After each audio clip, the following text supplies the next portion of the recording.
Hi, my name's Kieran Amai, and I am a bubble artist. And if you've seen me on my channel before, you know this. If you're new, you're watching me for the first time. I wasn't sure how to edit this video today. I thought about editing it and speeding it up and possibly doing a 10-second video where you see the results. But this particular bubble trick took me about 3.5 minutes in real time.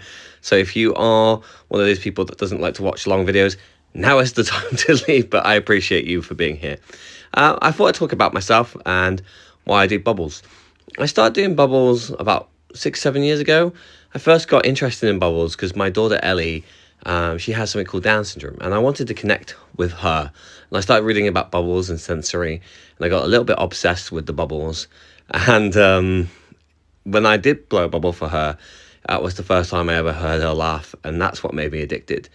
And because I love magic and learning skills, I was obsessed about learning the art of bubbles. But there wasn't really much online. But luckily, I overheard a lady called Helen talking about bubbles, and I was finally able to figure out how to get into the bubble community.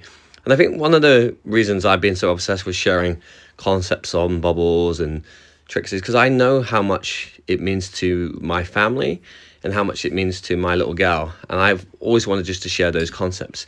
And sometimes tricks like this, they're not the most exciting tricks in terms of like long view, but like the end results are good. But I just wanted to show like the hard work that goes into creating a trick like this.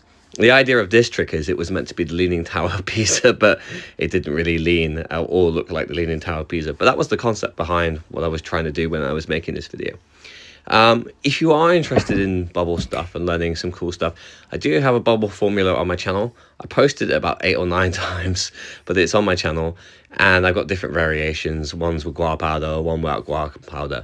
And I also have some tricks, and I think that, you know, even if you just do this as a fun outlet for yourself, or you do this for your kids or your family, or it's just something you want to do for a job, I think that, you know, just practicing and playing with bubbles can be one of the most rewarding things. In fact, I think, you know, of all the skills I've learned, this has been my favorite skill to learn. And I've also been very lucky, you know, in terms of time I had to dedicate to this, because I think that's one of the things about learning a hobby or doing a skill is finding the time, and I managed to find the time to dedicate to this.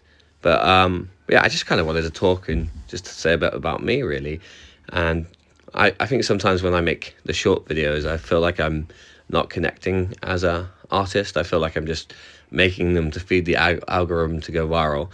And I just wanted to make something that wasn't about going viral, just something I made to have fun.